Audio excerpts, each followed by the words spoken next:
kutwereka kandi turagushimiye ko ugiye kugaragara nk'Imana. Icyubahiro kibi cyawe mu izina rya Yesu, amen. Wihangane ntabwo mvuze ngo ku izina rya Data na Mwana na Roho Mutagatifu. Ndabimenyereye, humura ndi umukarismatike cyane. Aho warabirangije. Oya. Ndasanzwe. Tugiye rero kwiga, waravuze uti urashaka gusobanukirwa ibi bintu uko ari bitatu, gutandukanya cyangwa uburyo bwo kurwana intambara z'umwuka. Uburyo bwo kurwana intambara z'umwuka rero kenshi abantu benshi tubana nabo bakubwira ngo turi mu rugamba rwo kurwanya shitani, ariko buriya buri kamanda, buri chief commander agira reka ntanga urugero mu gisirikare. Buri gisirikare cyubatse gutya. Igisirikare kigira chief commander, akaba ari we umugaba mukuru w'ingabo. Noneho kikagira battalion. Muri battalion habamo koyi. Muri koyi habamo section, platoon. Inyuma ya platoon hakabaho section. Uko zigenda zirutana kuva hejuru kumanuka hasi, zigenda zigira abayobozi kandi bakora ibintu bitandukanye. Buriya rero mu ngabo habamo ingabo zirwanira mu kirere, izirwanira mu mazi, izirwanira ku butaka, nizo bita special force. Ibyo rero ntago byubatswe hano ku isi gusa, ni nako haba mu ijuru niko byubatse, haba no mu bwami bwa shitani naho niko byubatse. Iyo myubakire rero y'igisirikare cy'isi, kuko niho dutangiriye kugira ngo tuze kugenda tujye gahoro gahoro, uyu munsi turaza gutangirira kuri ku mizimu cyangwa se ku myuka mibi ya twebwe ubwacu. Uriya twebwe ubwacu natwe ubwacu, ndashaka uze kugerageza kujya undeba kugira ngo ndebe ko turi kumwe. Kandi nzunguza igitwe cyanjye nakizunguje cyane ariko so ndashaka tuze kugenda tuganira turebana. Buriyo uriho urigisha umuntu atakureba ntabwo umenya yuko yafashe cyangwa atafashe. Biragoye. Kinagira ngo widagadure rwose, amaso yanjye nyine arakanura cyane. Don't worry, ndi umwigisha imyaka 21 ndi mpagaze imbere y'itorero, ntabwo 21 urayijyanye. Imyaka 21 maze gusohora ngira ngo abana barenga 40 maze kwigisha. So nk'aba ngaba reka ndebe ko hano mfiteho abaheruka gufata impamyabumenyi zabo.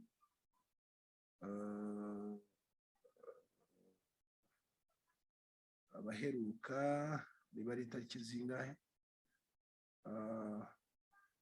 abo bose abubona aho ngaho,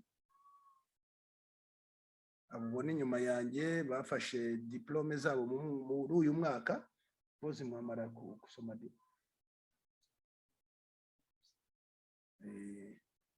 abo bose nabarangije kwiga ariko batangiye icyiciro cyabo cya kabiri. Rero turigisha mba nkeneye rero kwigisha umuntu turebana. Ariko simbona kundeba, simbibona kundeba. Ariko ndakureba. Okay, ukoresha by'umwete. Ubu rero ndashaka dutangirire ku umuntu ubwiwe. Tuziga ibice bitatu, inyuma yaho twiga n'ibindi biziyongeraho, ariko tuziga ku bice bitatu biri geno. Igice cya mbere ni igice cy'abadayimoni, cy'abazimu, abazimu ni umuntu wari mu buzima, nyuma yaho agapfa agahinduka uwazimiye. Ubundi ijambo umuzimu rikomoka mu kuzimira. uraza kugenda umbabarira gakeya kuko hari abantu bandi baba bankeneye uzajya ubona mfashe telefone ntibigutangaze urihangana. Ikibazo nuko byarenze isaha gusa nta kibazo. Oscar ndi mu ishuri nya docteur. Oui docteur. Amen amen. Ni meza yawe. Telefone yanjye yari yazimye mu kanya kashize. Yari yashizeho umuriro. Nari navuganye na koroneri ari harambwira ibintu numva ntabyumva neza kuko urabona nimba turiho turakora bari abagabo bameze nkaho kugeza iyi saha tutaravugana umushahara. Ibiriho birakorwa byose birakorwa kubera jewe. Rero ntago wavuga ngo abantu ngura bahereza amafaranga atari bubamare bagiye mu rugendo ari abantu b'abagabo. Rwose ntacyo mfite. Yari yavuze ngo tugabanye kuri ariya mafaranga areba ayo yashobora kugira ngo wabonye ko twagiye tugabanya.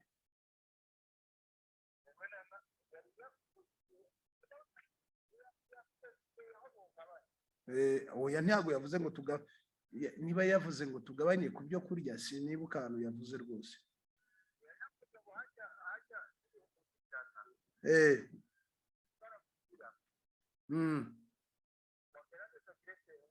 Ntabwo byashoboka.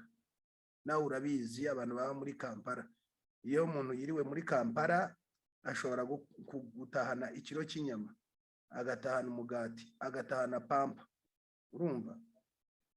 None se urumva abantu nzaba ntwaye mu cyaro umunsi umwe ntituzi dushaka kugera Kasese umugore yigendeye yagiye Mbare ukaba oblige kurarayo ukamurindira, ntabwo uzamukurikira Mbare. Urumva? Ntabwo rwose nakwitantara kubwira abantu b'abagabo n'abagore ngo 50. 50 se ejo bundi twagiye muri restaurant abonye twarakoresheje angahe?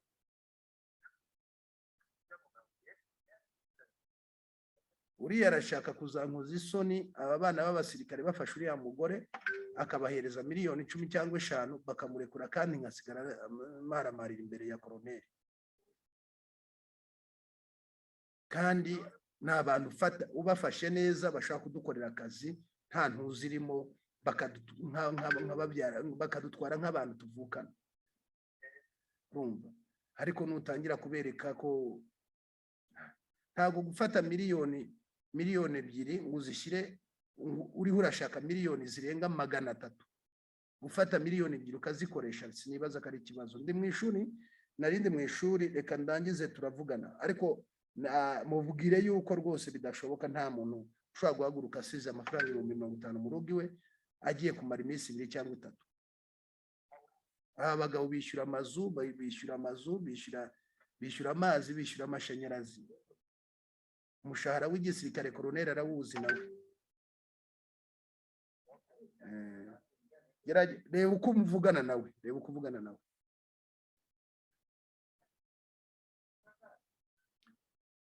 Pardon, Ansiro mbabarire.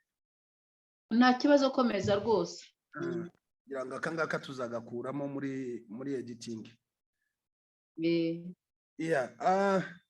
Narindi ndakubwira nti umuzimu, ijambo umuzimu ni nk'ijambo kuzimira. N'umuntu wigeze ku muntu hanyuma arazimira, aba umuzimire, umuzimu. Uyu rero niwe tugiye gutangiriraho, ariko tuziga ibice 3 kuko intambara ziratandukanye. Niyo mpamvu ujye ubona abantu umuntu ashobora guhaguruka agasenga akamara imyaka asenga ariko nta gihinduka, kubera ko intambara rwana ntazashobora kurashisha bomu, ntazashobora kurashisha Kalashnikov, ntaziharashisha SMG, ntaziharashisha LMG, amara gakubita gusa kandi amasasa ashobora no kugushiranamo utaranesha. Ibyo rero nibyo tutagomba kwemera. iyo mpamvu tugomba kurwana urugamba tuzi ibyo turwana nabyo, kuko buri isengesho ry'umuntu ufite umugabo si ryo sengesho ry'umuntu utagira umugabo. Isengesho ry'ingumba si ryo sengesho ry'iki ry'uwabyaye. Isengesho ry'uwaraye ubusa si ryo sengesho ry'uwariye. Urugamba ruratandukanye kandi amasengesho ntago agomba kuba ari amwe. Akaba ari nayo mpamvu jewe rwose umbabarire, ariyo mpamvu wabonye nkubwira nti oya navuye muri kiliziya sigara mbita kwa sogokuru. Ntago sogokuru nawe yaba atarize ntago namusuzugura, ndamwubaha, ariko jewe ngize amahirwe yo kwiga. Urumva yuko sogokuru ntago yambwira ngo irukanka n'ibirenge utambaye inkweto ngo mwemerere, kuko we yakuze isi itaramera amahwa n'abataranayihinga ngo bayonona amabuye aze hejuru. Noneho we yagendeshaga ibirenge kubera ko isi yari ikimeze neza. Urumva rero ntago namwigana ngo nanjye ndagendesha ibirenge bitagira inkweto ngo kuko nawe yabigendesheje. Nsigara mwubaha nka sogokuru, ariko ntago nshobora gukomeza ya migenzereze yiwe. Akaba ari byo rero nkubwira nti buriya ekereziya yaratwigishije. Icya mbere yatwigishije ko Kristo ari umwana w'Imana. Icyo ni icya mbere. Icya kabiri twigisha ko yapfuye kandi yazutse. Icya gatatu twigisha ko hari amaraso yamenetse ku bwacu akaba incungu. Iyo ni education de base ifite ishingiro rikuyobora noneho mu gushaka ya maraso nayashyikira gute, ayo maraso yandwanirira gute, ayo maraso yambohora gute, ayo maraso nayakoresha gute, ese yabonamo inyungu gute. Kumbwira ko hari amaraso utanyereka uko ndi buyabonemo inyungu ntacyo bimarira. Ni nk'ukuma zahabu ukajya umbwira ngo iriya ni zahabu, urayibona iriya ni zahabu, ngasigara mbona ko ari zahabu ariko ntazi akamaro ka zahabu. Akaba rero ariyo mpamvu navuye mu wa mbere nkajya mu wa kabiri. Uriya no mu wa kabiri navuyeyo arabavuga ngo ariko aba bantu ntago bajya bicara. Akava muri ekereziya agahita agenda akajya muri anglikani, akava muri anglikani akaba agiye mu barokore. Aba bantu ntago bagira aho bicara. No, uva mu wa mbere ukajya mu wa kabiri ukajya mu wa gatatu, uva muri primaire ukinjira secondaire ukajya muri kaminuza, byazanaba ngombwa ukayikora masters, byaba ngombwa ugakora na doctora. So nuko umuntu no mu by'Imana niko tugenda kwiyongera. So tuziga rero uburyo ushobora kurwana n'abazimu, hanyuma twige uburyo turwana n'abadayimoni, hanyuma twige uburyo turwana n'abajenerali noneho ariyo magini. Uko mvuze ibi byiciro bigenda birushanya imbaraga, kuko ahangaha tugiye gutangirira umuzima ashobora kuza akabana nawe akagendana nawe ariko akaba atakwica. Kubera iki? Kubera yuko ni sokuru cyangwa sokuruza uri muri wowe aracyakeneye yuko urinda inka yasize, hanyuma agasigara abona amata. Inka yes, aracyakeneye kuziragira. Nimba utarigeze ubyiga, nibyo tugiye kwinjiramo, kugenda twinjiramo, hanyuma tuzamenye ni gute noneho wabiyambura. Ari naho turi buze kugenda tuzagenda dusoma imirongo ivuga ngo abari muri Kristo Yesu baba babaye ibyaremwe bishya, ibya kera biba birangiye, byose biba bibaye bishya. Urumva, aho niho tuzagenda twiga ese umuntu aba mushya ryari kandi gute. Ese yabaye mushya ntacyo abagipfana n'abamubyaye. Aho niho tuzasanga umurongo uvuga ngo icyakora bamwizeye bose bakemera izina rye yabahaye ubushobozi bwo kuba abana b'Imana. Nibo batabyawe no kwifuza k'umugabo cyangwa k'umugore, ahubwo babyawe n'Imana. Noneho duhite twibaza se kubera iki mama yatubyaye none bakaba batubwira ngo duhindukire tuve kuri mama na papa tuba b'Imana. Ibyo byose rero nibyo tuzagenda turebera hamwe muri buri cyiciro, kuko mu cyiciro cya mbere cyo kuva kuri ba mama na ba papa hazaba harimo ibyo ngibyo. Noneho twinjire kuri level ya kabiri, turebere hamwe nimba tuvuye kuri mama na ba papa noneho hari abari abakuru b'imiryango yacu aribo bari bakuriraga imandwa aribo bakoraga imikoro yose yo kubandwa yo guterekera badahari nta cyakoraga urugero muri famiye wacu twari dufite uwitwaga Semandwa uwo musaza niwe wazaga akambika ba papa imyishwa akambika ba masenge imyishwa akabambika ibindi bintu bimeze nk'ibiki by'ibyatsi akabatwara mu tuzu tw'utwatsiriya abagore ukwabo abagabo ukwabo bagacana igishito niwe watemaga inka niwe wayikataga akayibaga niwe watoraga amaraso y'inka nibyo mu nda akamenya uko agenda kubigira niwe wotsaga izo nka bagacana igishito niwe wafashe bakuru banjye afata icumu abashyira akababatiza buriya kubatiza ko mu mazi ekereziya yakuzanye hari hasanzweho undi umubatizo w'imbere y'umuriro bagagucinga icumu mu maguru icyo bitaga kubandwa bakakumurikira ba sogokuru bakakumurikira imandwa zo mu muryango ibyo rero niwo wari umubatizo wo mu mandwa niwo wari umubatizo kwa Ryangombe ry'Ababinga niwe wari umubatizo wo kwa Bakiranga kiri umwezi Burundi niwe wari umubatizo wa Rubare wo muri Buganda idini itaraza ibyo byose rero byagendaga bikurikirana kuko hari hasanzwe hariho idini tuvuge iyo dini ntago yari idini yo mu Rwanda gusa ntiyari idini yo mu Burundi gusa yari idini no mu Bisirayeli bari bafite idini yabo y'umuryango imandwa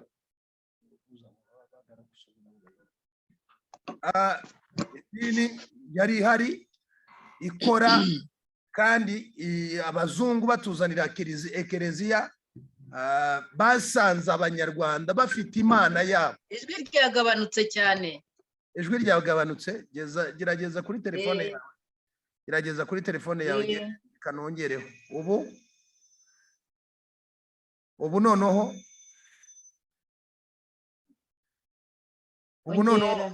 noneho ngira ngo ni ikibazo kije kuri telefone yawe imeze neza cyane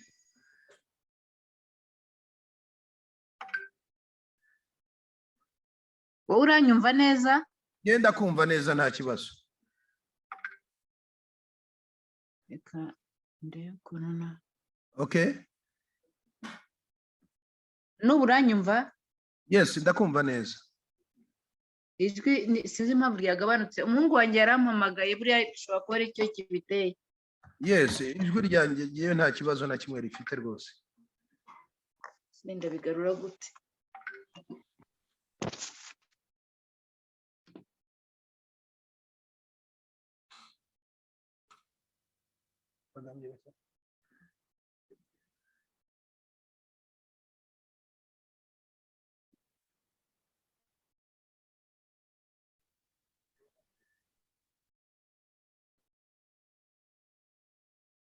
fata telefone ujya aho ngaho hari volume wongere ukande ku ruhande mu rubavu ahari igihe cyo byansaba kujya muri parametre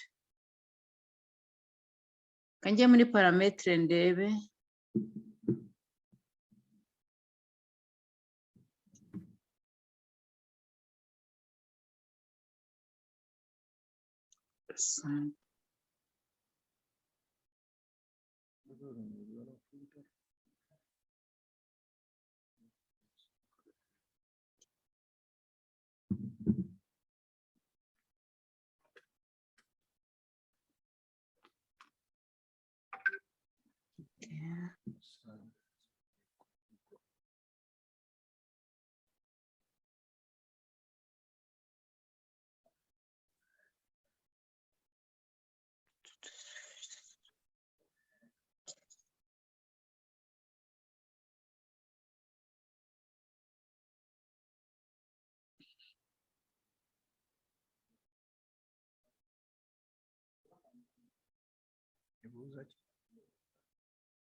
uracyanyumva? Yes, igenda kumva. Kuki jyewe akajwi kawe numva ari gato cyane? Sinzi impamvu rwose ubwo ngubwo.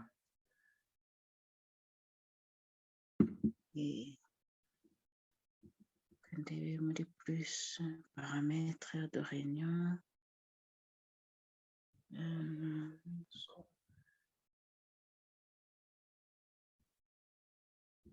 Ntabwo numva rwose, no, ntabwo bikunze kumbaho ariko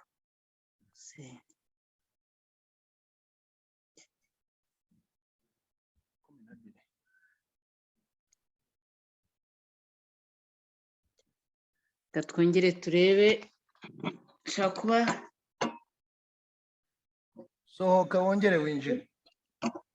nsohoke nongere ninjire. Uzi ko bishoboka koko? Ariko ni ubwa mbere bimbayeho ngira za Zoom nyinshi.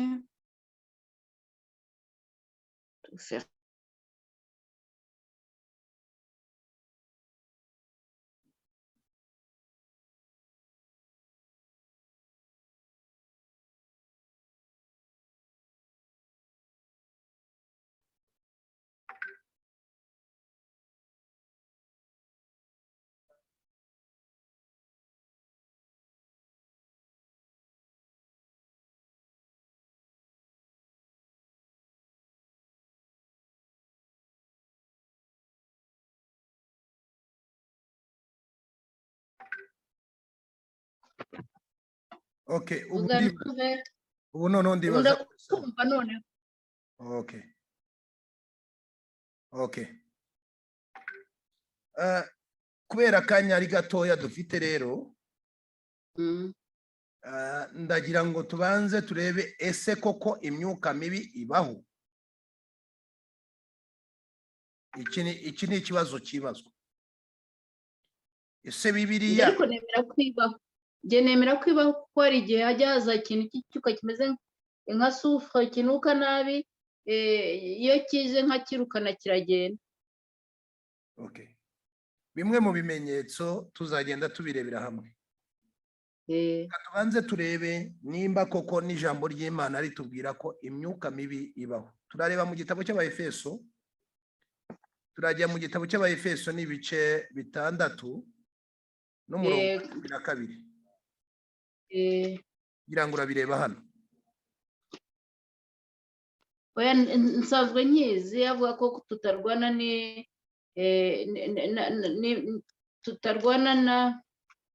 urabibona? Urabibona kuri ekara yawe? Ndabibona. Koko amugani sinirwa njya kuri.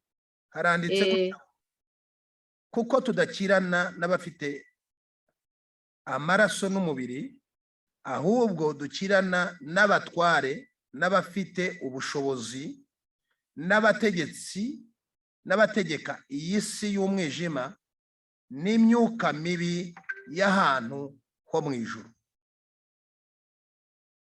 N'abantu bangahe turwana nabo? Abambere.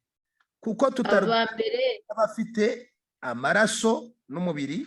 Icyambere abantu turwana nabo ntibafite amaraso n'umubiri, ahubwo dukirana n'abatware, no kuvuga n'abayobozi n'abafite ubushobozi, bafite ubushobozi kandi bategeka iyi si turimo y'umwijima n'imyuka mibi y'ahantu ho mu ijuru.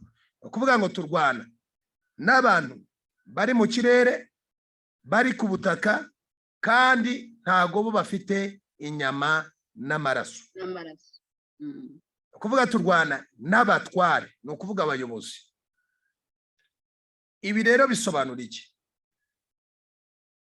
Bisobanura yuko uko biri kose hano aho turi, ntabwo turi mu senyite ngwiki, ntabwo turiho mu mahoro. Ntabwo Imana ntabwo yaturemeye hano ku isi kugira ngo turye, tunywe, twambare, duse neza, tuba bakomeye, kuko iyi si turiho ifite abategetsi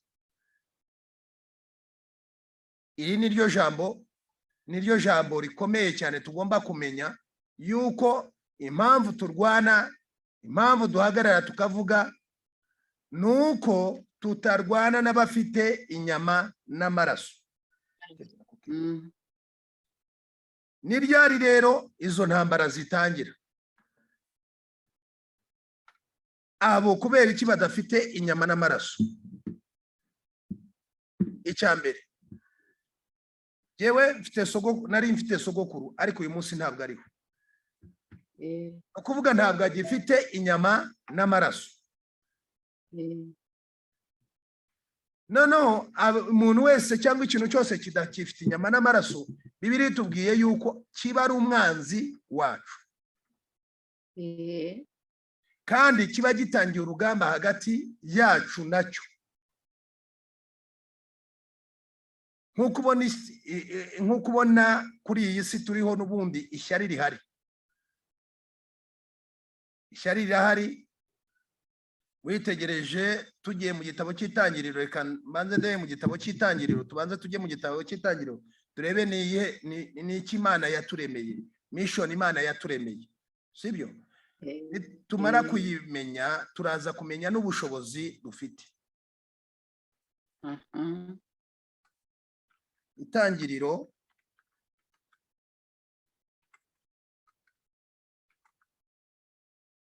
ngira ngo ni ibice bibiri.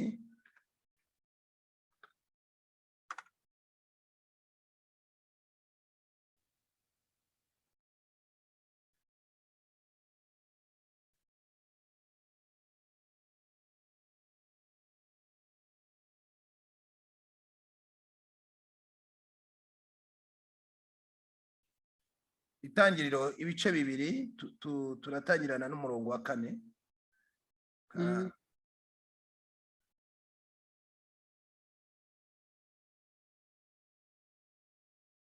Kandi tutangirane n'umurongo wa 4. Ushobora gusoma? Yego. Uku niko kuremwa kw'ijuru n'isi. Ubwo byaremwaga ku munsi Uwiteka Imana yaremeyemo isi n'ijuru. Nsome n'uwa 5. Komeza. Kandi akatsi kose ko mu gasozi kari kataraba ku isi, n'ikimera cyose cyo mu gasozi cyari kitararuka, kuko Uwiteka Imana yari itaravuba imvura ku isi, kandi nta muntu wariho wo guhinga ubutaka. Komeza. Nzani 6 iri hasi cyane sinimo kwibona. Ariko igihu cyavaga mu isi kigatosa ubutaka bwose, Uwiteka Imana irema umuntu mu mukungugu wo hasi, imuhumekera mu mazuru umwuka w'ubugingo, umuntu ahinduka ubugingo buzima. Uwiteka Imana ikeba ingobyi muri Edeni mu ruhande rw'iburasirazuba, yishyiramo umuntu yaremye. Nkomeze. Uwiteka Imana imezamo igiti cyose cy'igikundiro cyera imbuto ziribwa, imeza n'igiti cy'ubugingo hagati muri iyo ngobyi, imezamo n'igiti cy'ubwenge bumenyesha icyiza n'ikibi. Umugezi uturuka muri Edeni unetesha iyo ngobyi, uwo mugezi uvamo wigabanyamo 4. Umwe witwa Pishoni, ari wo ugose igihugu cyose cy'ihavira kirimo izahabu.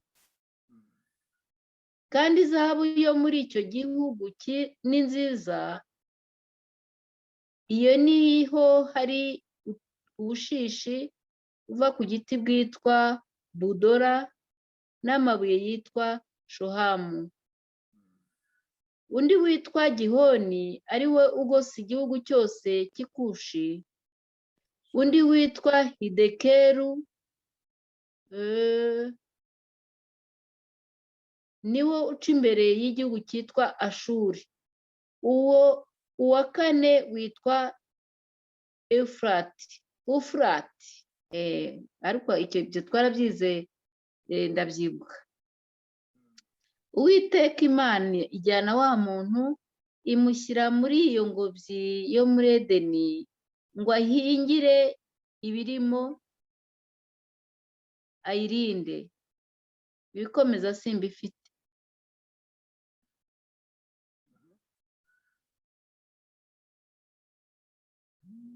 Manura gatoya. Ugeze ku murongo wa 10 na kangahe? Wa 16. Ni uwa 5. Oya, wa 16. Uwiteka Imana iramutegeka iti ku giti cyose cyo muri iyi ngobyi ujye urya imbuto zacyo uko ushaka, ariko igiti cy'ubwenge bumenyesha icyiza n'ikibi ntuzakiryeho, kuko umunsi wakiriyeho no gupfa uzapfa. Rekera aho ngaho. Aho rero niho tugiye kurebera hamwe mishoni y'Imana na mishoni y'umuntu hagati aho ngaho. Iri ni ijambo ry'Imana kandi Bibiliya ivuga ukuri.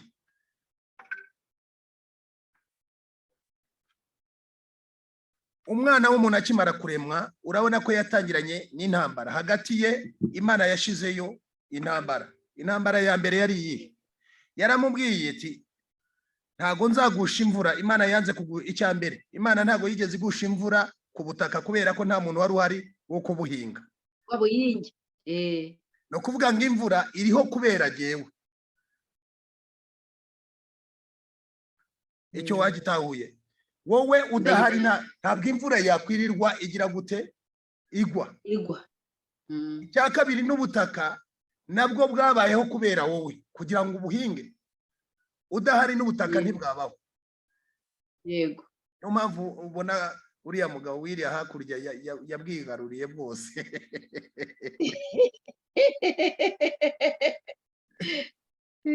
Hanyuma Bibiliya iravuze ngo ibimera nabyo ntago byariho, ntago byari kumera kuko ntago byari bifite uri bubirye. No kuvuga ngo ibimera biriho kubera ko wowe uhari kugira ngo ugire gute ubirye. Ngira ngo urabona impamvu yatumye Imana irema umuntu. Ibintu biriho byose biriho kubera ko jewe ngize gute ko ndiho. Kandi biriho kubera ko nawe ugize gute uriho. Umva rero iki kintu. Bibiliya iravuga ngo Imana yaremye n'imigezi kugira ngo aya mazi yose abeho n'izi nyanja zicemo ibice 4, haze Gihoni, Shushoni n'ibindi. Byabayeho kubera ko byavuye ahantu hamwe ahari hatuye umuntu. Na Efurati. Yes. Noneho habaho ikibazo gikomeye. Imana irema Adamu, irangije iti mutagizanya n'intambara.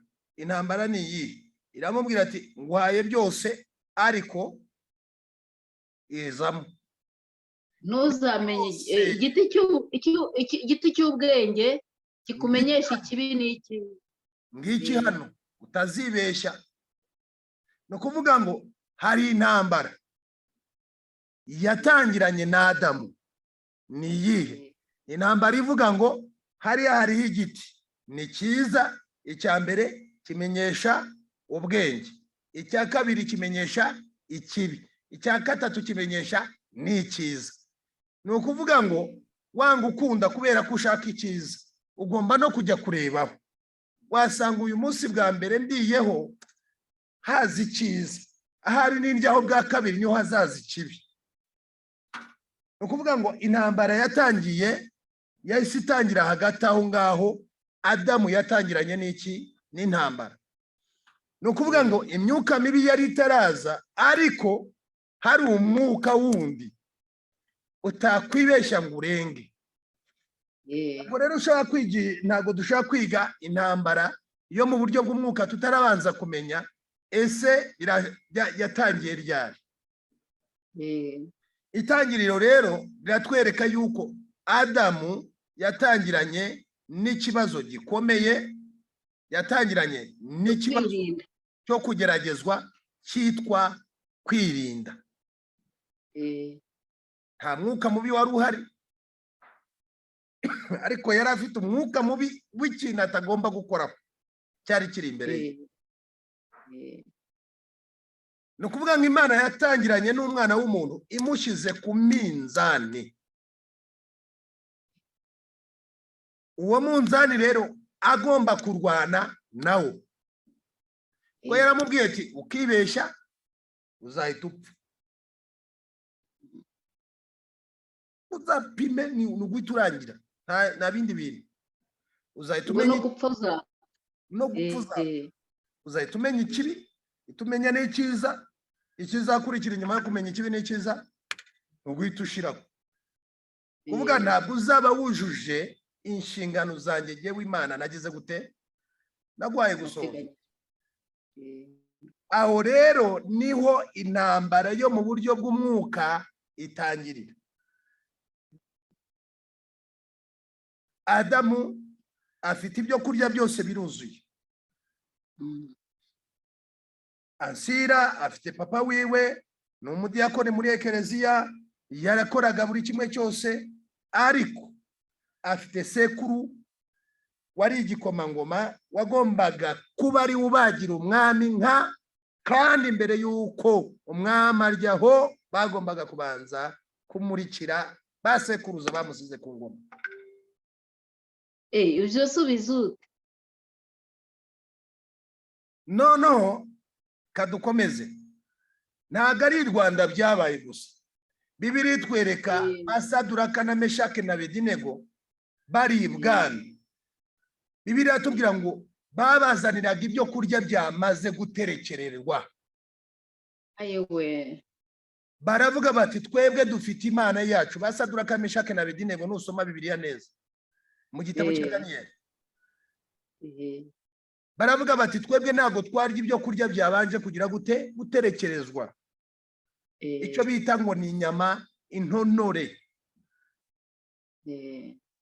Barabyanga kuko ibyo kurya by'ibwami babanzaga kuyimurikira abazimu.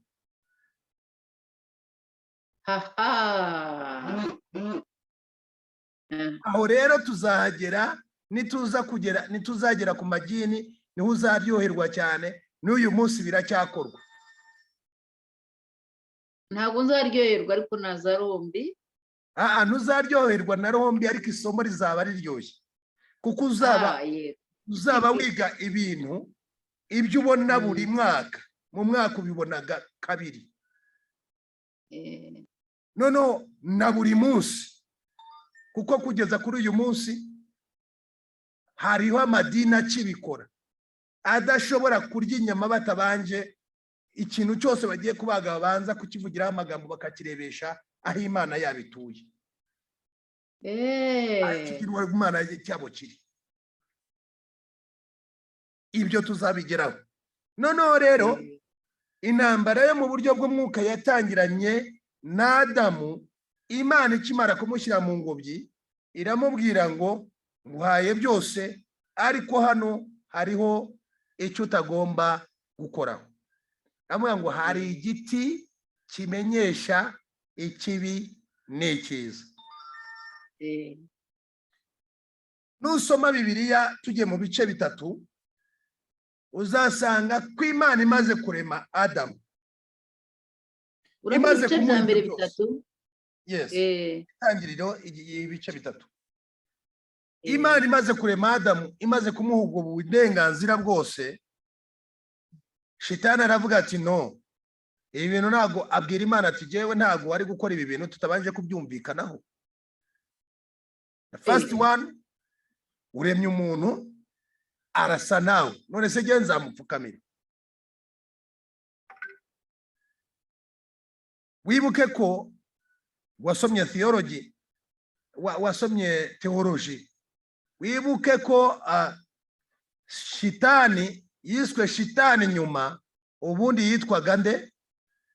Lucifer. yitwaga Lusiferi. Ryari izina ryiza kandi yari afite umurimo ukomeye, akazi keza cyane. Niwe wari umuririmbyi ukuriye abaririmbyi, yaririmbiraga Imana itagira ibitotsi igasinzira. Yari afite akazi gakomeye ko kuramya Imana, Imana ikanezerwa n'intebe ngo ikazunguruka, Imana ikishimira amajwi yari ari muri Lusiferi. Noneho Lusiferi yari azi ko ari ugezweho, nta kintu na kimwe Imana yakora itabanje kuvugana nawe kandi batacyumvikanyeho. Kandi wibuke yuko ntabwo Imana yagiye kurema umuntu itabanje kuyivuga, kuko Bibiliya yatwereka ngo yaravuze ngo tureme umuntu. Ni ukuvuga hari abo yavuganaga nabo, tureme umuntu ase natwe, agira ishusho yacu. Iri jambo uraryumva? Tureme umuntu ase natwe. Nibwira ko ari ubutatu butagatifu. Tureme umuntu. Tureme umuntu. Ni ukuvuga Imana yari iri kumwe n'umwana wayo, nayo ubwayo iri kumwe n'umwuka wayo. Uwo mwuka wayo rero yari iri kumwe nawo, ugaragara ko n'abamarayika, kuko niyo yari imyuka, niwo wari umwuka w'Imana. Mu kumusinza, mu kumutendereza, mu kumuririmbira, mu kumuramya, aho niho yafuniraga umwuka, ikanezerwa, ikishima, igahumeka gutyo. N'uyu munsi kandi nuko. Noneho kubera ko Lusiferi yabonaga afite byose, Imana yaremye Lusiferi imuremeramo buri kantu kose, kuko yari itararema umuntu ngo imugabanyeho. Imana yari itarirema y'ubwayo, yarafashe ibintu biyirimo byose, nk'uko ibyawe byose biba muri icyo cyumba cyawe. Iramufata neza, amajwi meza, uburanga bwiza, ijwi ryiza, kuvuga neza, byose irabifata ibishyira muri Lusiferi. Noneho Lusiferi iyo yirebaga yaravugaga ati nta Imana yakora tutabanje kubyumvikana, ikabwira n'abandi bamarayika ati ariko namwe nimubibona, njyewe iyo nsohoye ijwi ryanjye gusa Imana iraseka kandi akumva ko nta cyakora. Noneho Imana imaze kurema Adamu, imuremye mu ishusho yayo, Lusiferi atangira guhabwa amategeko y'uko agomba buri nimugoroba, uko Imana ije kuganira na Adamu, Lusiferi agomba kuhaba kugira ngo abaririmbire. Adamu nawe yumve, kuko yasaga n'Imana, yari ameze nk'Imana, yarakozwe nk'Imana ubuzima bwiwe, kuko Bibiliya yatubwiye ngo yafashe umukungugu, irangije irawurema, imuhindura umuntu, imuhumekeramo umwuka w'Imana. Urumvira ijambo? Ntabwo umuntu yari umuntu uri aho ngaho gusa, kuko yahumekaga umwuka, ni ukuvuga roho w'Imana niwe wari umuntu. Ni Imana ubwayo yari yishyize hariya kuzajya izajya yireba nsane. Adamu yari nk'uko ufite ikirore cyangwa indorerwamo muri dushe yawe. Muri dushe iwawe hari indorerwamo. Ni ukuvuga ngo Imana yaremye Adamu ari indorerwamo yayo, yirebamo. Burya ni ukusa. Imana yaremye umuntu kugira ngo izajye yireba ubwayo, yirebe ni ukusa, burya afite amaso meza, burya afite amatwi meza. Ni indorerwamo yari ikoze. Noneho buri mugoroba, Bibiliya itubwira ngo buri mugoroba Imana yarazaga ikaza kwireba, ikaza ikaganira na Adamu. Ni ukuvuga ngo Imana ntabwo yari kuganira na Adamu Lusiferi atari hariya ngo aririmbe. Noneho Lusiferi aririmbiye Adamu, abona hari umutoni wundi umuruta, niko guhita atangira ishyari. Avuga ati ngiye ntabwo uya aremwe ejo bundi, ngewe muririmbire, ngewe mupfukamire. Intambara itangirira aho ngaho. ni ukuvuga ninde Adamu niwe wari ushushe n'Imana se? Yes, Bibiliya avuga ngo yamuremye mu ishusho, yaremye, Imana yaremye Adamu mu ishusho yayo. Ye, Buriya jewe nawe dusa n'Imana. yego. Ukuyeho bari abapagani b'Abanyarwanda baje bakaduhinduramo ukatagira umutwe n'amaguru. Ubundi twese ugira amazuru magufi, ugira maremare, usa n'Imana. Buri Imana yakuremye ufite amazuru magufiya kubera yuko nayo mazuru magufi irayafite. None yiremye ufite amazuru maremare kuko nayo yafite.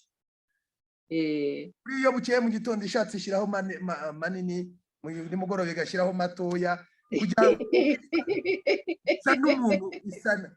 Bibiliya yatubwira ngo isa n'umwana w'umuntu. Yaremye Adamu mu ishusho yayo. Kandi Dusefa ntabwo yigeze asa n'Imana kuko yari umukozi, yari umuririmbyi. Warigeze ujya muri karaoke? Nazibonaga andifere. Twebwe twaricara, twajyaga tujya muri karaoke, abaririmbyi bakaza akaturirimbira, tukajya tubaha n'amafaranga buri mugoroba. Bakaririmbira icyo twitaga igisope. Bariya bamakanyaga uduru bagashyiraho konseri z'igisope, tukajya kumva igisope. Ubuntu bugira gatatu, nkubitwa mvuye mu kabari, nasangiye na benshi nabara.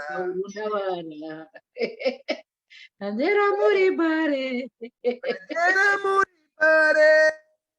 isiwe sengera bukira, o mama we, bakanyita umusinzi, o shenge. Buriya rero karaoke ntago ari bamakanyaga bayitangiye, no, yatangiriye muri Edeni. Buri mugoroba Imana yazaga gusura Adamu, hanyuma Lucifer akaza kubacurangira no kubaririmbira. Adamu akanezerwa n'Imana ikanezerwa. Ni ukuvuga uko Adamu yanezerwaga, Imana yahitaga ireba ukuntu ihora inezerwa. Buriya ni ukunezerwa kuko yari yaremye Adamu mu ishusho ye, afite umwuka ahumeka, ari uwe, nta tandukaniro. Bibiliya yavuze ngo yamuhumekeye mu mwuka wayo. Yego. ADN y'Imana niyo yari ikoze Adamu. Upimye Adamu ADN yari Imana. Kandi buri upimye na Ben ukazana n'Imana ukabashyira hamwe, uhita usanga ADN niyi nimwe, nta tandukaniro. Nansira umupimye hamwe n'Imana, ADN nimwe, barayisangiye. Kuko umwuka Adamu yahumekaga niwe sogokuruza wacu, niwe duhumeka, kandi uwo mwuka avuye hehe? Ku Mana. Noneho Adamu amaze kugera muri Edeni, Lucifer aje kumuririmbira, abona umunezero agira, avuga ati jyewe ntabwo napfukamira umuntu, nta nubwo naririmbira umuntu waremwe jyewe narabanje kubaho. Ibi ntibishoboka. Bibiliya tubwira ngo atangira intambara mu ijuru, intambara y'ishyari. Ntabwo Lucifer icyamuhinduye shitani ntabwo ari ikindi, ni ishyari. Ejo hatazagira no kubeshya. Ibibazo dufite muri iyi si byose ni ishyari. Atangiye intambara mu ijuru, aturiya muntu agomba kuvaho nkagusigara na jyenyine, kazajya muririmbira uri wenyine. Nimba ugiye kumurema ugomba kungisha inama, nkakubwira ibyo ugomba kumushyiramo, apana yuko jyewe wanduta kandi nkuririmbira. None si cyagukorera gikomeye ni iki? Imana iramwitegereza iravuga ati aho kugira ngo jyewe nihombe, we naguhomba, kandi kugira ngo nkwereke ko agushobora, ko ngushobora, kambanze mukoherereze, nagukubita niho uzumva. Niko kumwohereza mu isi. Bibiliya itubwira ngo yamanukanye na 2/3 bya marayika bamuyobotse. Ese ni 2/3? Nagize ngo ni 1/3. 2/3. Soma Bibiliya neza. Noneho amanukanye 2/3, urumva yaje afite imbaraga, ava mu ijuru. Imana iravuga iti yabonye ishyano wasiwe, kuko umubi akugize gute akumanukiye manukiye. ariko imana yari yizeye Adamu kuko Adamu yari imana nayo ubwiwe. Umva ikibazo, imana irema Adamu, Eva ntiyari ahari, niho hari ikibazo. Imana yaremye Eva nyuma, kandi muri condition imana yahaye Adamu, Eva ntiyari ahari, niho havuye ibibazo. Ntabwo imana yigeze ibwira Eva ati hariya hari igiti kimenyesha ikibi n'icyiza, ntabwo yigeze ibimubwira. Adamu ntabwo yigeze atwara, ntiyigeze agitwaraho nk'ikintu gikomeye cyane, kubera ko yari abizi yuko imana baravuganye, ntabwo azakiriyaho agishakaho iki, ko yamuhaye ibikwiye. Yibagirwa kubwira Eva. Adamu yibagiye kubwira Eva. Adamu yibagiye kubwira Eva ko hari igiti batagomba kuryaho. Kandi wibuke ko imana iyo yazaga kuganira na Adamu, Lucifer yabaga hari.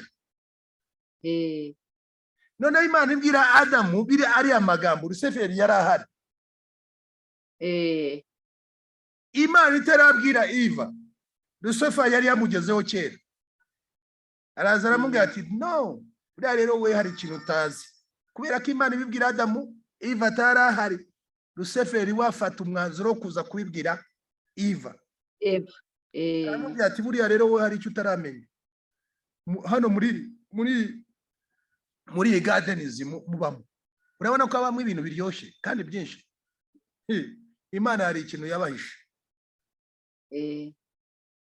Urabona kiriya giti, ati ukiriyeho wahita utangira kurema. Nigeze amubwira ngo uzamenya ikibi, yamubwiye ngo uzarema, yamubwiye icyiza gusa, ntiyaga ikibi yigeze akimubwira. Yamubwiye ngo urahita ugira ubwenge, nurangiza uhita urema nk'Imana. Eva aravuga ati nimba ari uko bimeze, ndumva ari byiza kurema nk'Imana kandi ukagira ubwenge, ntabwo ari ikintu gikomeye. Ntabwo yigeze amubwira ngo uramenya ikibi n'icyiza, yamubwiye ibyiza gusa. Eva bayasimbiyeho yariye, kubera ko ari we watekaga. Buriya abagore mushatse mwatumara, kubera ko ari we watekaga, ari we wakoraga byose, ari byo wajyaga gusoroma arazana.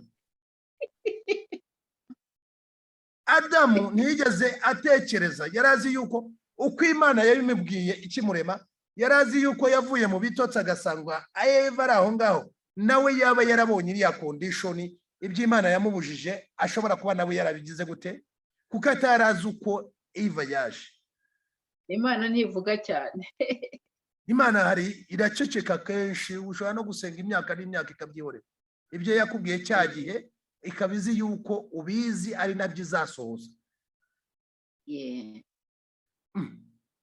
Adamu bamuzaniye ati nanjye nkarya. Akimara kurya yibuka ko hari igiti atagombaga kuryaho. Ubwenge buraza, ahita areba abona yambaye ubusa. Yari asanzwe yambara ubusa, ariko atazi ko yambaye ubusa. Kandi aha muri Afurika, muri Kenya hano turafite abantu n'uyu munsi bacyambara ubusa. Iyo bakubonye wambaye imyenda baraseka bakumirwa, ariko akaza agafata ku myenda yakajya areba, akibaza igituma wambara n'iki. Uri igituma twambara n'icyaha, nuko twakoze ibyaha. Kandi ugiye gukora ubushakashatsi muri bariya abantu bo muri Kenya, buriya bwoko bwo muri Kenya butambara, uzasanga abakobwa baho ntabwo batwara amada, ariko twebwe twambara abakobwa batwara nda.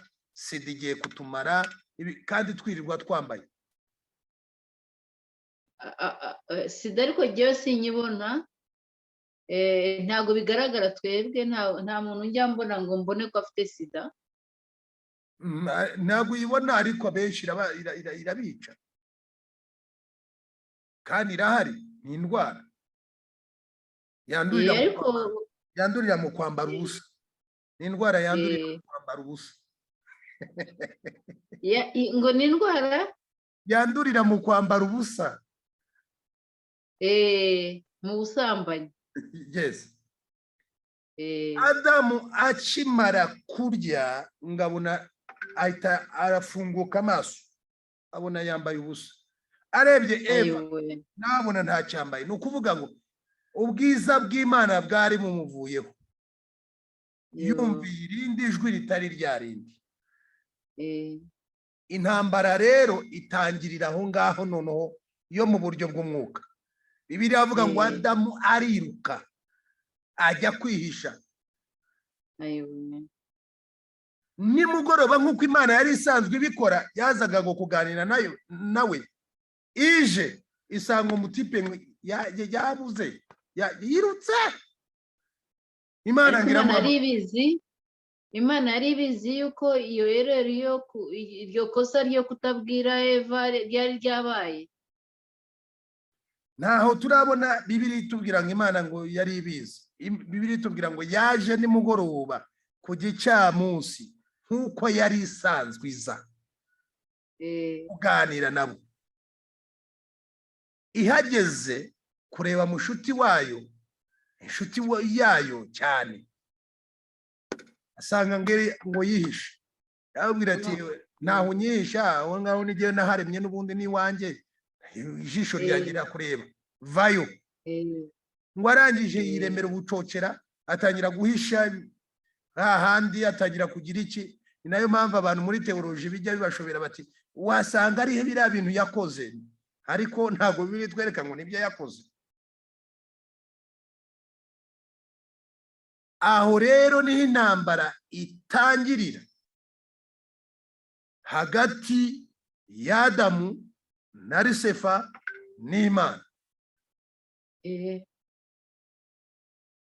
Adamu abatandukanye n'ubwiza bw'Imana atyo. Imana isigara ikirinda ubwayo kubera ko Adamu yari ari mu mwuka wavuye ku Mana. Noneho Eva nawe yari yaravuye muri Adamu, wa muntu wavuye ku Mana. Imana isigara ari inshuti y'Adamu, ariko batagifite bwa bushuti bwari bukomeye. Lusiferi ahita abona yuko yashoboye Imana kuko yakoze kuri Adamu. Aho rero niho intambara y'uburyo bw'umwuka itangira. Aho umuntu yari amaze gutandukana n'ubwiza bw'Imana. Uti rero itangiriro cyangwa se iriburiro turarirangije. Navuga ngo iriburiro tugize gute? Turarirangije. No muntu rero aza guhinduka umuzima te, aza gutangira kugorana te, aza yaranapfuye, ukanyura rumurota, wakwikanga ukikanga ari mu cyumba, wakwikanga ukikanga ibintu byamenaguritse, wakwikanga ukikanga nyogosenge atarabyaye nawe ukisanga wabaye ingumba nka nyogosenge, wakikanga ukikanga warahukanye kubera ko naso yashatse abagore 5 ugasanga nawe ugeze muri 4, ugasanga urwaye umutima kubera ko nasokuruza ari wowe wamwishe, ugasanga ufite asima kandi nasokuruza naso ari byo byabishe, ugasanga ufite indwara zo mu muryango muzita epidemi. Ni epidemi akarande, indwara za karande bazita ngo iki? Chronique. Les maladies chroniques. Nawe ntabwo ari chronique, bazita héréditaire. Les maladies héréditaires. No kugira ngo tubitangire neza, reka mbanze nanjye nkubaza ikibazo. Yego. Les maladies héréditaires ziva he? Indwara za karande ziza gute? Nimba sogokuru yarishwe n'umutima kandi akaba yari afite uwe, nanjye nkaba mfite uwanjye, umutima wiwe ukarwara kubera ikintu wanjye urwara? Na ADN biba bifitanye ikibazo na ADN. ADN ni iki? NDA. Ndashaka mu Kinyarwanda ADN ni iki? Mu Kinyarwanda ntabyo dufite. ni karande bikomeza mu miryango. ADN mu bisanzwe ni jewe mba ndi wowe, siko bimeze se? Hafi aho Si hafi kuko haba harinjiyemo karande yo ku ruhande rw'umugore na karande ku ruhande rw'umugabo. ariko baravuga ngo afite, iyo dupimye ADN afite 97% za papa, akagira na 3% za mama. Noneho ushobora kuba udafite iza papa wawe, bakagenda bakazana amagufwa ya sokuru, bagapima bagahita bavuga ngo afite 63% y'uyu muntu nubwo yapfuye amaze imyaka 100. Wowe uracyari muzima ariko ufite 63% ya sokuru. Kubera iki? Kubera ko nyine haba hari, njyewe ntabwo mbijyana mu bintu bya roho, mbijyana mu buryo bw'amaraso. Arega amaraso niwe muntu, amaraso niwe muntu.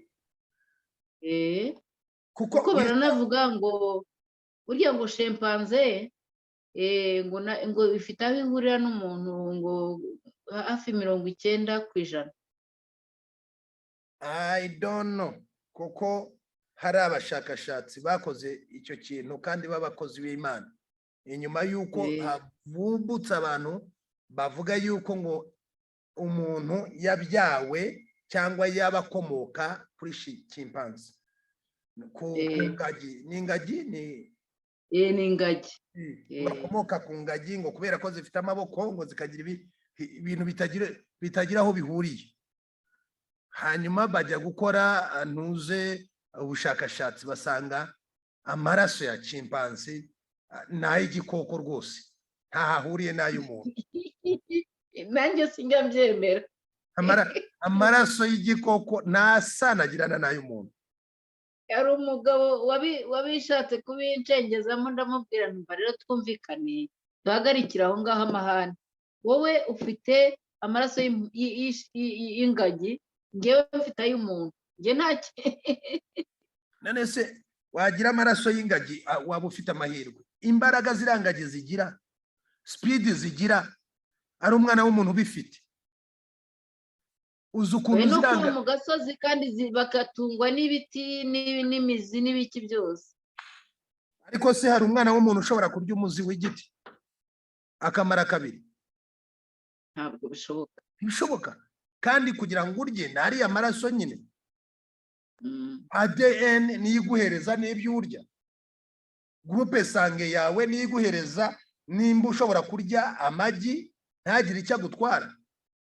Ariko ikintu kirasanga igisheke kigasanga ikigori jewe mbanza igisheke n'ikigori aho. Kandi n'amashami y'ibiti. No. Ntacyo dupfana nabyo.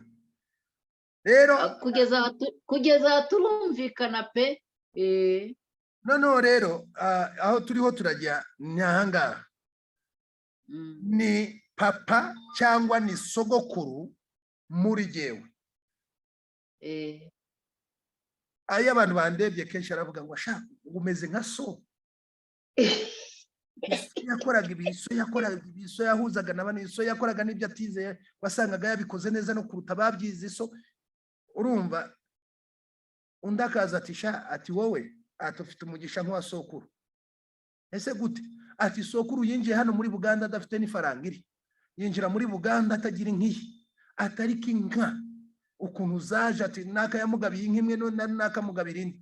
Ati mu gihe gito yasubiye i Rwanda yujuje inka aragenda. Ati ugasanga aho kugira ngo barebe Ben bakareba sogokuru wayo. Ariko birashimishije muri make. Birashimishije ariko menya ngo ni intambara. Jewe bangereranye n'uwapfuye. Urumva giye kuba narapfuye, urumva bishimishije.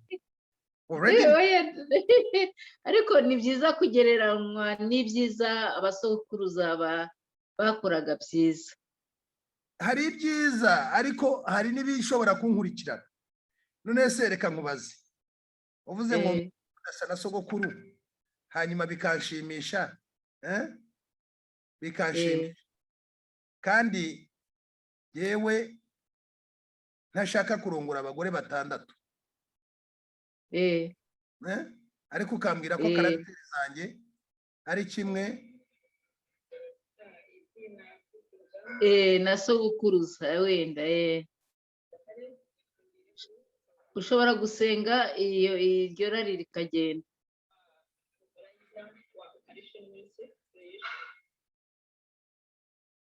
mbabarira gatoya, hariho akantu bari banjugunyemo. Uranyumva? Jewe sinshaka kuba sogokuru, ndashaka kuba jewe. Niyo mpamvu ririya jambo rivuga ngo niba batabyawe n'ukwifuza k'umugabo cyangwa k'umugore, ahubwo babyawe n'Imana.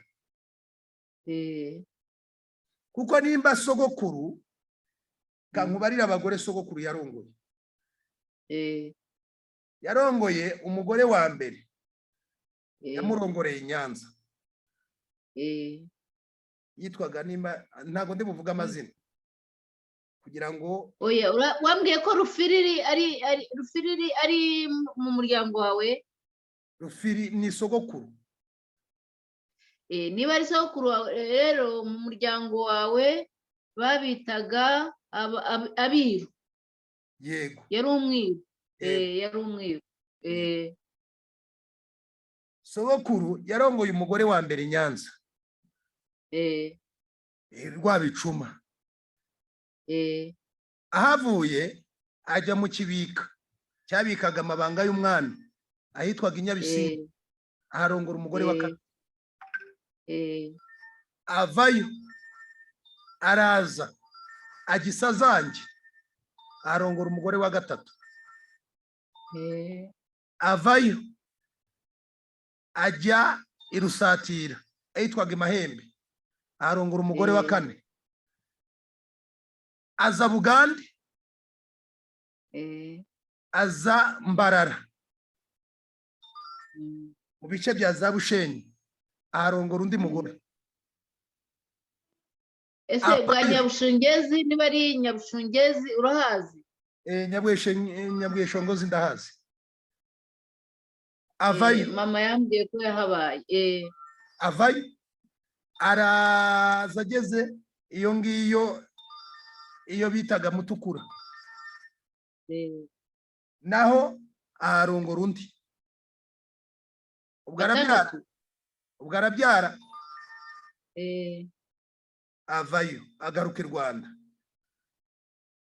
arongora undi mugore.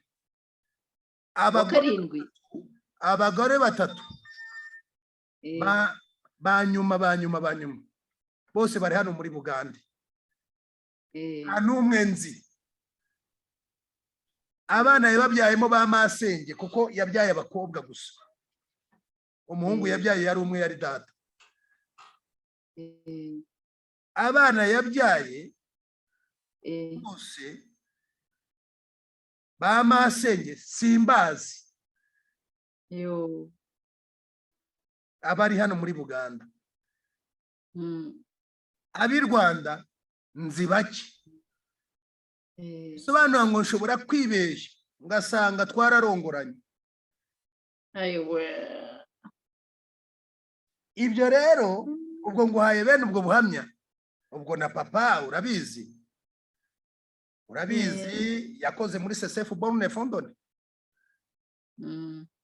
Warayumvaga, urayizi.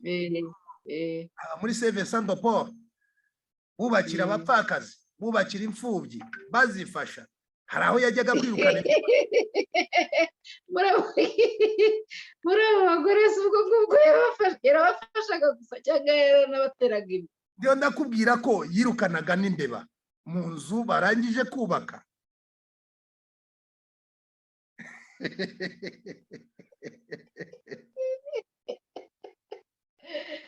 Bana yanjye iby'u Rwanda bigiye biransetsa cyane nushaka kubyiyumvisha. ntabwo ari u Rwanda gusa, ni amateka y'Abanyafurika na hano muri Uganda, ne Burundi. Abantu bari bameze neza, hariho urukundo, hatari ubugome nk'ubw'uyu munsi aho umugore yica umugabo. Tumubure twese. Cyangwa umugabo akica umugore, ubugome bwaragwiriye. Ibitari biriho muri iriya myaka ya kera. Ntabwo byigeze bibaho. Noneho rero nicyo nari ndondazaho, ntabwo nshaka kumera nka data ngo njye njya kwirukana imbeba. Sinshaka kumera nka sogokuru. Sinshaka kumera nka mama. Ariko uwo muco waje kubera ubukire, waje kubera ubukire. Tonto ubukire, vuga ngo hariho karande. Ni karande, kandi nta cyazirukanaga. Umuco wo kutubaha Imana, kuko Imana yaremye Adamu imuremera umugore umwe ariwe Eva. Ni ukuvuga ngo niba sogokuru yararongoye abagore barenze umwe, yaravuye ku muco w'Imana. Ntabwo rero ari umuco mwiza. Uwo muco ntabwo utuma jyewe n'Imana tuba bamwe, kuko ni umwuka w'ubusambanyi. Nibyo rwose. Urabyumva? Ntabwo dushaka kuvuga rero ngo byari byiza ngo bwari ubukire, no. Oya, ntabwo byari byiza nabyo. Ni umuco wo kutubaha Imana. Noneho rero aho niho turiho turaza gahoro gahoro kugira ngo turebe ese imyuka mibi cyangwa imizimu yo mu miryango izite. Buriya kugira ngo tugire kiriya kintu cyitwa les maladies héréditaires. Ariko uzi gufata igifaransa vuba. Moi je parle le français, n'est pas très bien, mais un peu. Nzabyiga. Rero ntabwo iriya maladie héréditaire ari ko bigomba kumera nka, kuko Imana yaturemye gutyo. Twese nibyo twakagombye kuba dufite amaraso amwe, kuko twese dukomoka ku Mana imwe, twatuva ku mubyeyi umwe.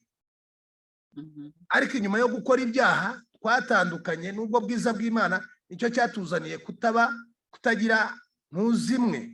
Noneho n'ubutaka bwacu burahinduka, ibyo kurya n'amavitamine ntiyabamwe. Niyo mpamvu usanga tudafite amaraso asa, amagrupe sanga ataramwe, ndetse na ADN atari zimwe, kubera ibyo turya. Ntihazagire ukubeshya ngo ni ukubera ngo ko sogokuru, no. Ubuzima naho twabaye, naho twakuriye. Buriya mbyaye umwana, ushobora kubyara umwana nkamubyarira muri Amerika, jewe simbe muri Amerika, wajya kumupima ugasanga ADN yanjye ntihura niye, ahubwo irasa niya nyina, kubera ko ibyo barya ari ibyahariya atari ibyahano. Biratandukana bitewe ADN rwose. Nubwo abazungu baza bakatubeshya bakagira ibiki, ADN iva ku biryo turya, naho dukuriye, naho tuba. Ibi rero ndiho ndabizana kubera iki? Sogokuru utarigeze yubaha Imana, akigira mu bagore biwe, akinywera ayo mayoga, agaterekera, kubera ko urubanza rw'Imana rutaraba ngo abantu bajye mu ijuru abandi bajye mu muriro. Ntabwo yigeze ava muri twebwe. Aho ariko sindabyumva neza. Quran iravuga mu surati Imran, sura yitwa Imran. Ngira ngo Quran tuzayisoma imbere gatoya. Iravuga ni sura ya 2 y'igitabo cya Quran. Iravuga ngo umusilamu n'umwe n'umusilamu mugenzi we, niyo yaba apfuye asigara muri bo. ntabwo nigeze mbitekereza ibyo. sogokuru wanjye apfuye ntabwo yagiye mu ijuru. Nubaza neza abantu bakubwira yuko ntabwo abakurambere bacu bigeze bajya kure yacu, basigaye aho ngaho. Niyo mpamvu abantu ba kera bakoraga iby'ubwenge, bakubaka ituzu aho kugira ngo bajye baza kurara mu mazu yabo bababuriza abana amahoro, babubakiraga habo, hanyuma bamara kuhubaka bagashyira n'ibyo bakenera byose: amata, inzoga, urwagwa, ibiki, nimba yaranywaga yewe na biya yarapfuye, biya zaraje, byabagayo. Ugasanga n'imyenda yabo bayikuye mu nzu bayijyanye muri ka kazu. Ibyo ngira ngo ntabwo nkuruta imyaka, uko biri kose hari aho wigeze. Ntabwo nduta imyaka, ariko jyewe papa yambwiye ko inshuro zose tuzagerageza gusana na Yezu, tuzaba twiyunze n'ibisokuruza byacu byose, kuko ubwiza bw'Imana iyo buturanzweho dushimisha n'abakurambere bacu. None se ko Bibiliya avuga ngo abapfuye ntibashobora kwishima, uzashimisha uwapfuye gute? Oya, jyewe ntabwo mu muryango wacu mbese babatijwe kuva kuri sogokuru ubyara data na sogokuru ubyara mama. Twagize chance yuko babaye abakristo, ariko papa yambwiye yuko iwacu tudaterekera, ko tugomba gukurikiza imigenzo myiza, ariko ko ari igihango twebwe nk'abanyiginya, ko umunyiginya yirinda kubeshya, yirinda kwiba, yirinda kwica umuntu, yirinda ibintu bibi byose bimutandukanya na Yezu Kristo, ku buryo yatubwiye ko igihango cyacu ni muri Yezu Kristo. Ibyo ndabyemera, kuko umwami w'u Rwanda Mutara Rudahigwa yaraze u Rwanda, yarahaye Imana ubwo.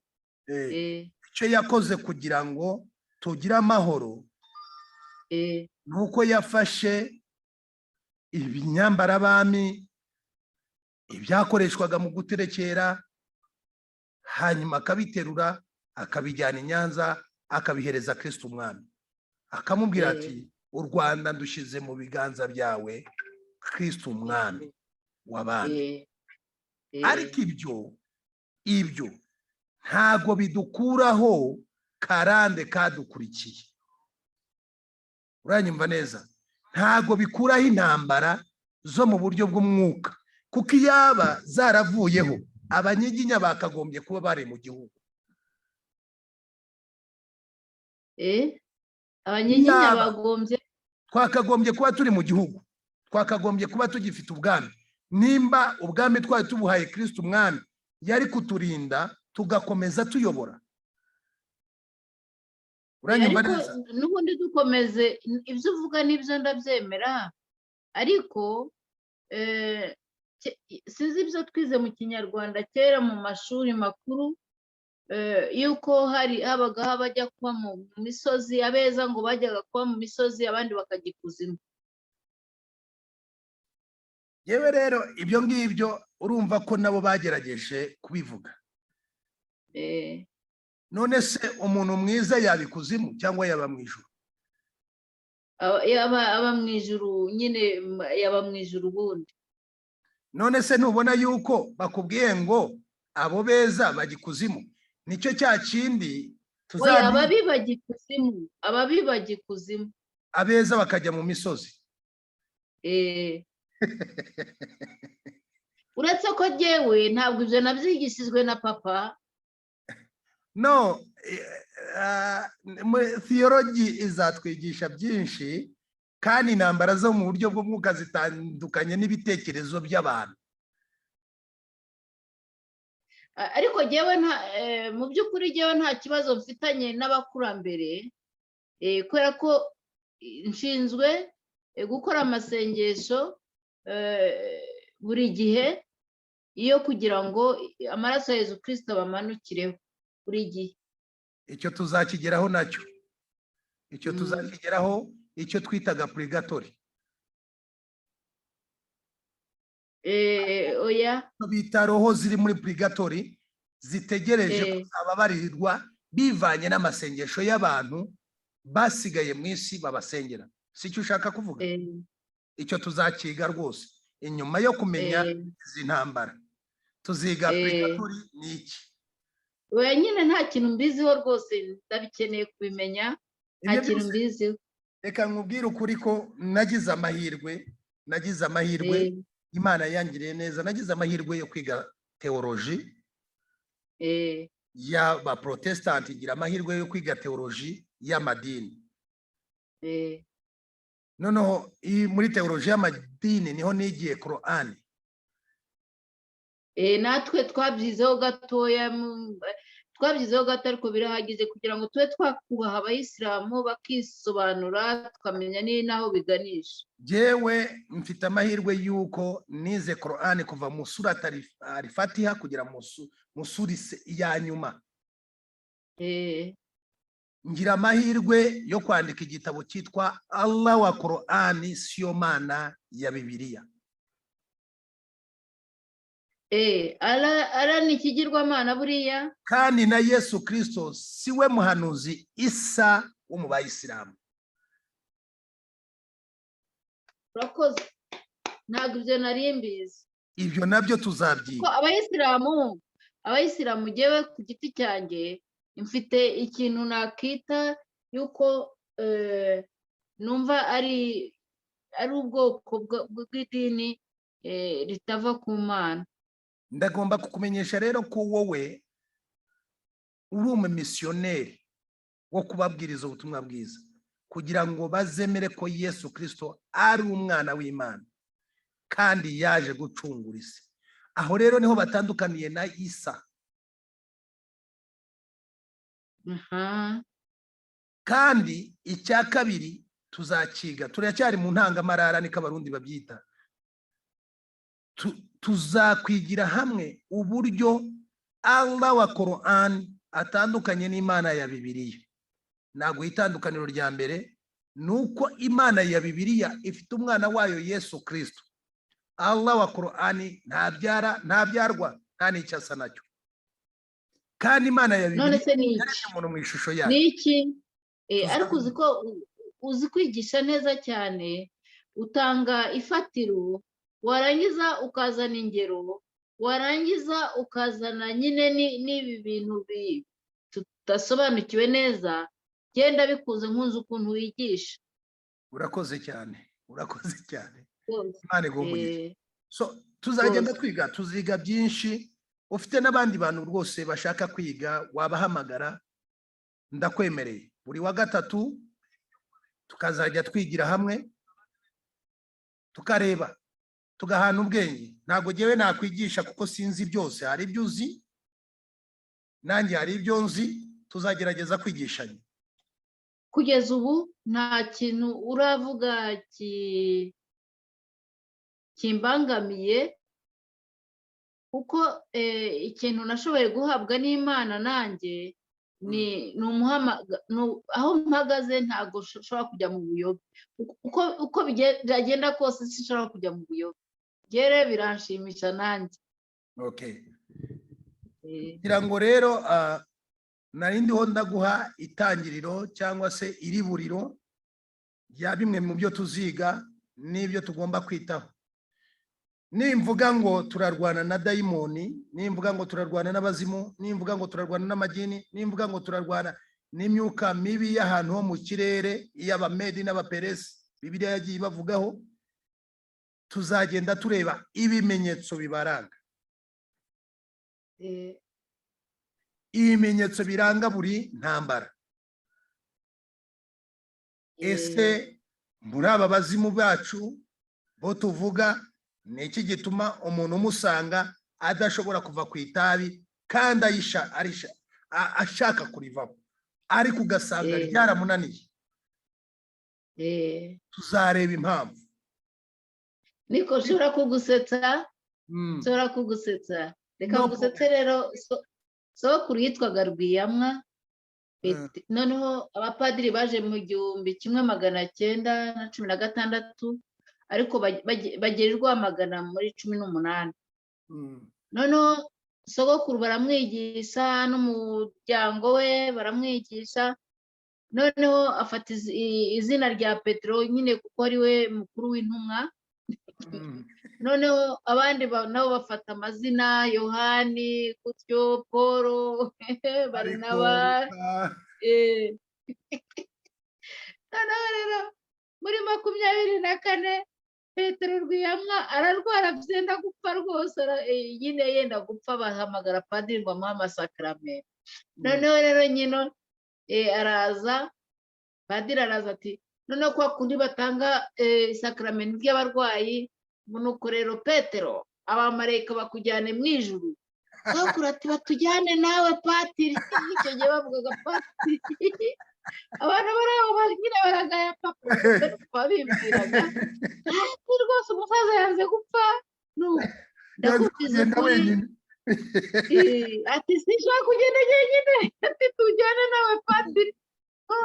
umusaza ni mama kuko yanze urupfu warwanze hari muri 24 ariko yapfuye muri 54 kwa kundi bahamagaraga abahungu benze bahishije inkangaza.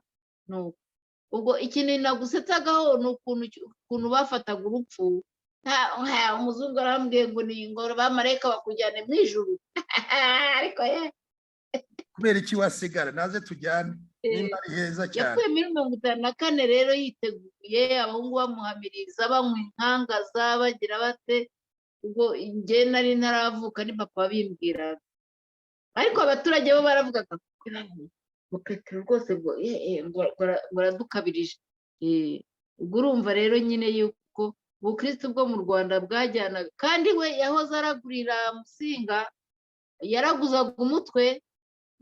erega ibyo ngibyo uri uravuga kuraguza umutwe ntabwo cyari cye. burya impano z'ubuhanuzi zamyeho ariko kubera ko abantu batari bazi Imana, uranyumva neza, Shitani agakoresha izo mpano mu buryo butari bwo. urumva akaziprofita. aho abantu bamaze kumenyera Imana nibo bahanuzi b'uyu munsi. uranyumva? ntago Shitani ajya atanga, ntago Shitani nta mana atanga. ahindura icyo Imana yagushyizemo. indira gato.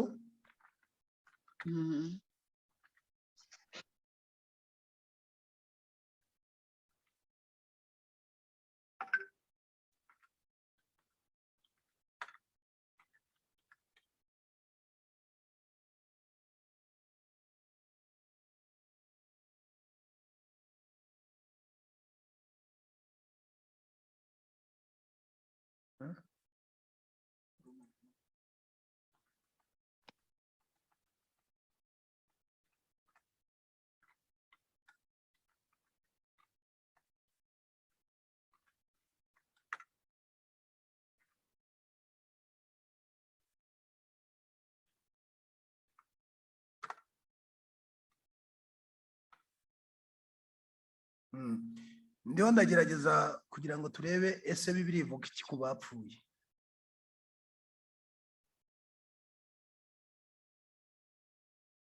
Okay.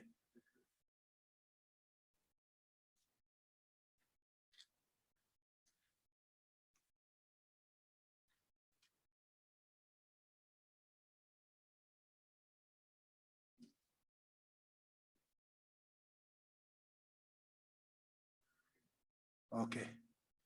Reka turebe aha ngaha tugende mu gitabo cy'Abaroma 8 n'umurongo wa 8 kuko ndashaka ko turangiza nkirukanka nkajya mu bindi amasaha ari haranjyana.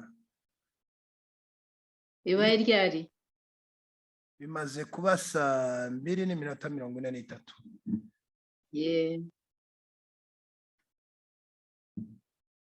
handitse ngo erega burya abari mu butware bwa kamere ntibashobora kunezeza Imana. amen. Abari mu butware bwa kamere ntibashobora Kamere kunezeza Imana. ashobora kunezeza Imana. Noneho kamere ni iki rero? Urambajije kamere numva cyane cyane iboneka mu byo nakita ubwenge, ubushake no kwibuka, memory, intelligence, kamere goodwill. ugishubije neza kangufashe gatoya. Kamere bya bindi bareba Beni bakavuga ngo yo arakara nka sekuru, uriya mwana afite ubwenge nk'ubwasi, amahane ni nka ya nyina, avugira hejuru nka se wabo. Urayumva icyo bita kamere? Somera uriya murongo wa 9 hariya, urahabona neza? Muri nguru wa 9. Ariko mwebwe ni muri aba kamere, ahubwo muraba umwuka, niba umwuka w'Imana aba muri mwe. Ariko umuntu wese utagira umwuka wa Kristo ntaba ari uwe. Niba Kristo aba muri mwe, nubwo umubiri uba upfuye uzize ibyaha, umwuka uba uri muzima kubwo gukiranuka.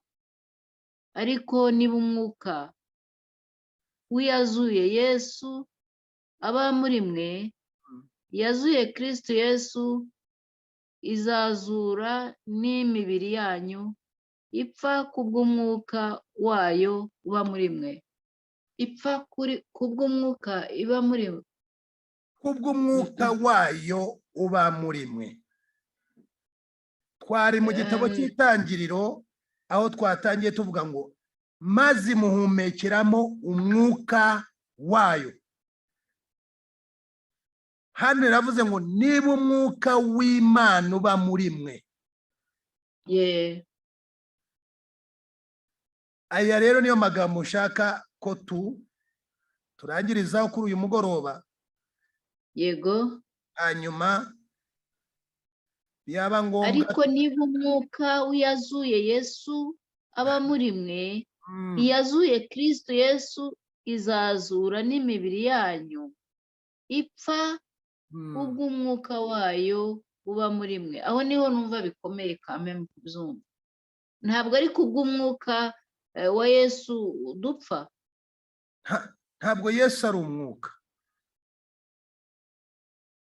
Iyazuye Kristo Yesu izazura n'imibiri yanyu. Katubanza twumvikane kuri ubu butatu. Imana igizwe n'ibintu bitatu, ari byo bigize n'umuntu. Imana igizwe n'umwana, n'Imana ubwayo, n'umwuka wayo. Aha ni havuga ngo ariko nimba umwuka wazuye Yesu uba muri mwe, iyazuye Kristo Yesu izazura n'imibiri ipfa kubw'umwuka wayo uba muri mwe. Birumvikanye, izazura kubw'umwuka wayo uba muri mwe. Ndabyumvise. Wacyumvise? Icyo nacyumvise. Umwuka w'Imana uba muri twe. Kasoma umurongo wa 12 kugira ngo hari byumve neza. Nuko rero bene data, turi mu mwenda, ariko si uwa kamere y'imibiri yacu, ngo dukize ibyayo. Soma neza. Dukurikize ibyayo. Kuko niba mukurikiza ibya kamere, muzapfa.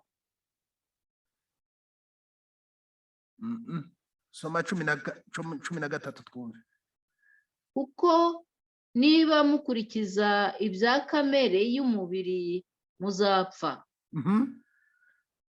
ariko nimwicisha umwuka ingeso za kamere muzarama. Nimwicisha umwuka ingeso za kamere muzarama. Nibyo. Ni ukuvuga ko umwuka ari we ushobora kuzura kamere zacu. Ushobora no kwica kamere zacu. 14 abayoborwa n'umwuka w'Imana bose nibo bana b'Imana. Nibyo rwose. kuko mutahawe umwuka w'ububata ubasubiza mu bwoba, ahubwo mwahawe umwuka ubahindura abana b'Imana, udutakisha aba data.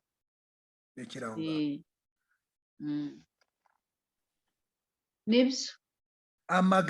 Aya niyo magambo nashaka kurangirizaho icyigisho cyo kuri uyu mugoroba, icyo twakwita iriburiro.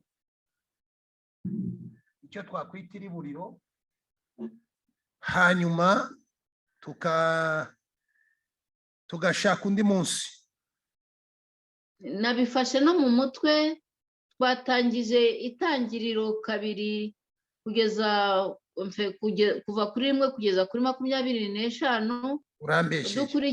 Twatangiriye ba Efeso, dukurikiza Itangiriro. Ubwo ngewe gukurikiza Abefeso igice cya 6 umurongo wa 12. Hakurikiraho Intangiriro igice cya 2 kuva ku murongo wa 12 ahari. Uraza kubibona muri video. Hanyuma none turangije ku Baroma igice cya 8 umurongo wa 8, no kuva ku murongo wa 12.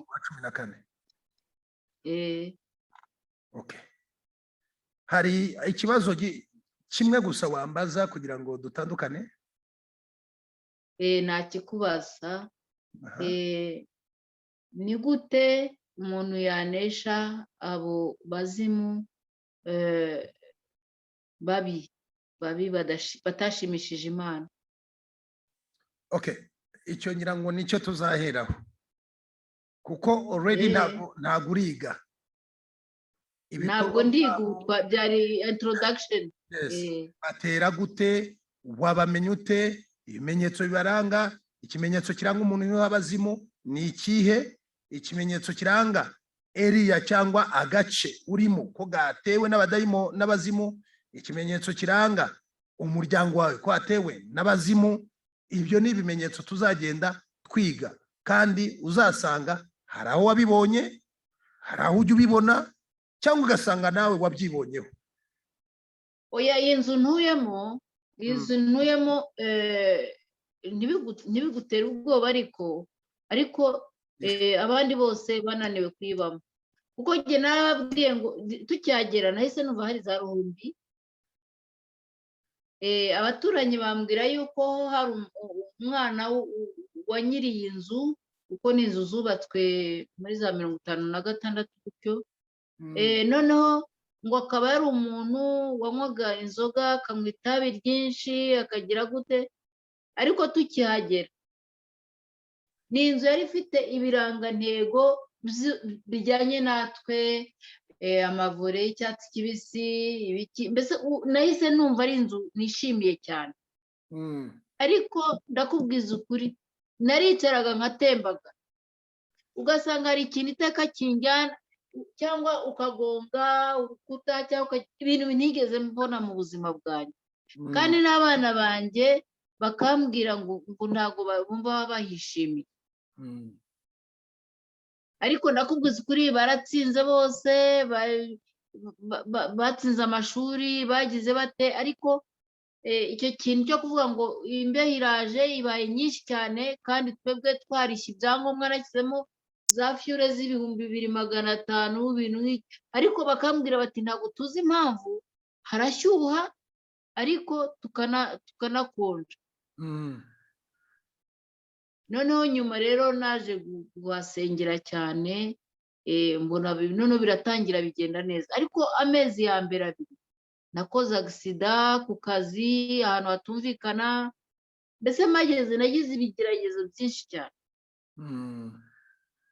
Kandi n'abahabagamo nabo bagiye nyine bakijijwe nuko uwo mugabo atabonaga akazi, atagira gute, aribyo bibazo ngewe mfite. Ni urugero nkuhaye kubera ko bose bapfiriye hano, ari umugabo ari umugore ari n'umuhungu wabo, ku buryo ngewe narahinduye, nsenga mu buryo bw'umwihariko, numva ngize ngewe amahoro, ni ahantu sinzira cyane, ariko na n'ubu abana ntabwo kubera ko ibintu byo gusenga batabikurikiye cyane bavuye hano, ariko ndakubwiza ukuri, niho natangiye kuvuga ni bimwe mu Rwanda bajyaga bavuga ngo abazimu n'iki, wenda basanga bumva ari inzu yabo ndimo. Ndashimye Imana yuko noneho umuntu turiho turaganira afite nosiyo, n'umuntu turiho turiga na twembi afite nosiyo. Uko biri kose tuzagerageza kugenda, ibyo hari bimwe mu bimenyetso, bimwe ni ibyo ngibyo byo kuba ushobora kubaka inzu cyangwa inzu ya so, ukaba nta wundi muntu ushobora kuyibamo, udashobora no kuyirongoreramo, wayirongoreramo umugore agapfa cyangwa akagira ibindi bibazo, wahakorera ikintu kitigeze kihakorerwa. Hari n'abantu usanga basekuru kubera ko bapfuye batambaye inkweto, wazambara ibirenge bigashya bakanakubuza pe, ugasanga umuntu afite amafaranga ariko ahora muri sandari. So ibyo rero byose tuzagenda tuzabyiga, hanyuma tunamenye uburyo ushobora kubinesha. Wanyemerera ujye usigira ikintu gituma nanesha, kubera yuko iyo umuntu asigaye aba ari wenyine, ni ukuri abantu bose baza hano barambwira ngo iwawe hari amahoro, hari amahoro cyane. Kera hari umupadiri wari inshuti ya papa, yakundaga kuza akakureba ukuntu kubagana, yarangiza agahita avuga, wa mwana we utavuze rozari yose inshuro 5 ku munsi uzapfa vuba.